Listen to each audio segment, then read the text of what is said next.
up mga quiz, mga aunties? Welcome back sa aking channel. This is Chris Alan at ngayong araw papanoorin natin isang trailer ng one of the movie entry ng upcoming Metro Manila Film Festival at ito yung Gomborza na pinagbibidahan ni Mr. Tanti Rivero at Enchong T. Yan. With special participation of Piolo Pascual, and this is under Jescom Films and Emquest Ventures. So Emquest Ventures, kung hindi niyo alam, ito yung parang entertainment production ng TV5, and they are behind yung EAT ng TV5 na yung nilipatan ng TVJ, di ba? So yun. So I'm excited to see this because this is a historical biopic movie, and alam niyo naman na isa ako sa mga yung talagang mahilig sa mga biopic and lalo na sa historical movie. So, matagal na tayo hindi tayo nakapanood ng mga historical. So, the last one is General Luna, kung hindi ako nakakamali. So, this one is the latest historical movie, biopic. And it is, nakabase ito sa kwento ng tatlong martyr na pare. Filipino martyr, three Filipino martyr priest. Tama. Yun. So, yun. Hindi ko na ito patatagalin pa. Papanoorin natin yung teaser trailer at may bigay ko yung reaction at opinion ko. So, let's go! Huwag kang magulat kung sa darating na panahon ay ikaw din ang paratangan ay Belde. Anti-Espanyol, anti-Iglesia. Ang importante, gawin mo ang tama.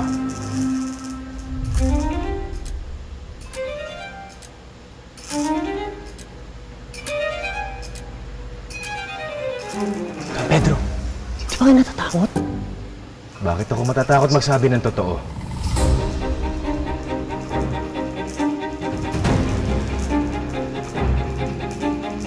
Hindi niyo ako pinakikinggan!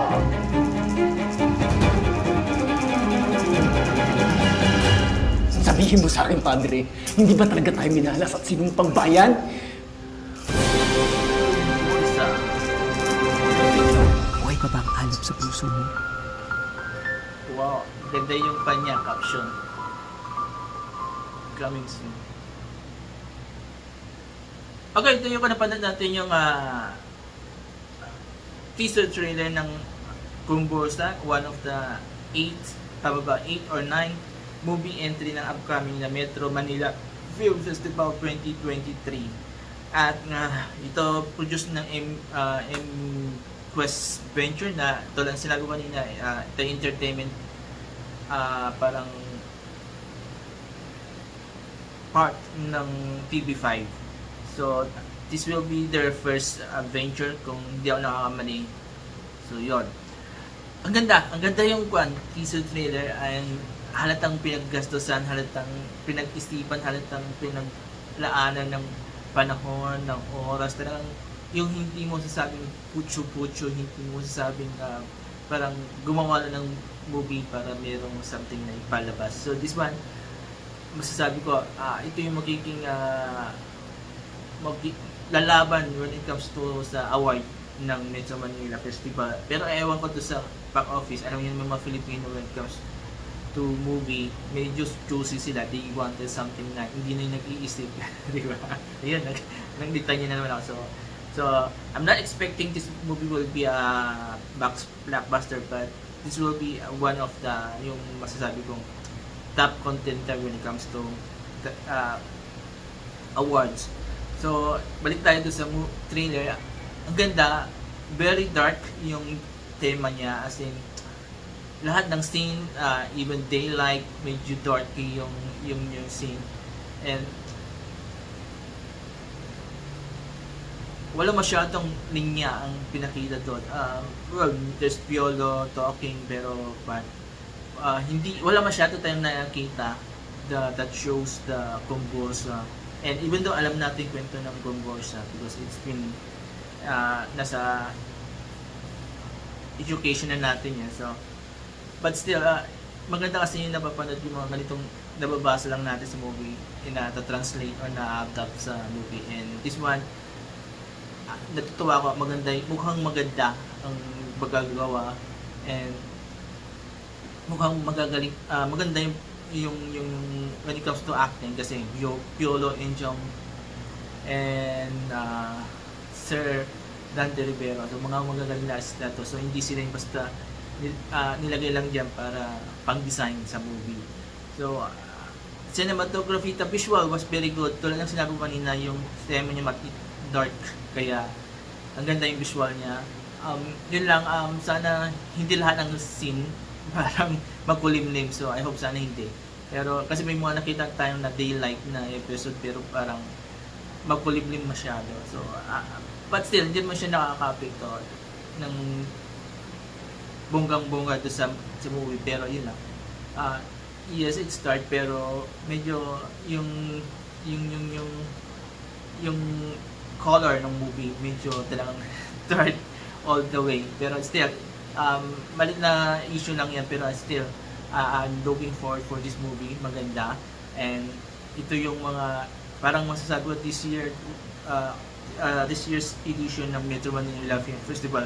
Magaganda mga moving mapapanood natin, because ito, isa na to kumpul sa na i-offer na magandang papanoorin. Yun, hindi ka basta lang matatawa, maiyak, pero have something to parang yung magre-reflect ka, diba?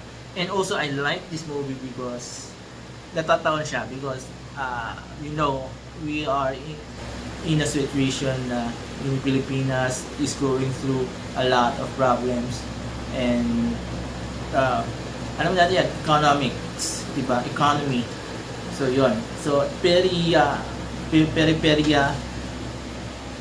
tawag nito, bagay na ba itong movie na to, especially aside from yung economy, yung mga problems when it comes to fake news, when it comes to misinformation. So bagay ito. This will help people realize yung mga you should bring out, tulad nga ng caption nila, yung alab ng puso para maging not become a fighter, but yung maging makabayan ka, ilabas yung magiging makabayan mo, di ba? Kung para sa bansa. Ayun. I don't know kung nabayos yung pagkakasabi, but still, I'm looking forward for this movie because I really like it. And yun, cross my fingers. So teaser pa lamang to, so mahirap mag-expect, pero this teaser gave us something na masasabi kong biting yung hindi mag-disappoint sa atin. Yun. So there you go. So kung nagustuhan niyo yung teaser trailer ng Conversa, please comment below. Kung nagustuhan niyo yung binigay kong opinion at reaction, comment below, and I will read your comments and I will try to reply back kung kailangan. So yun, there you go.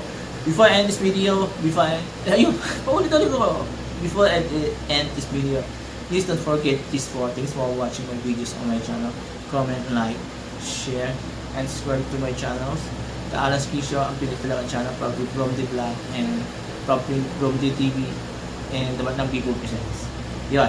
So, maraming salamat. Have a nice day, and bye-bye.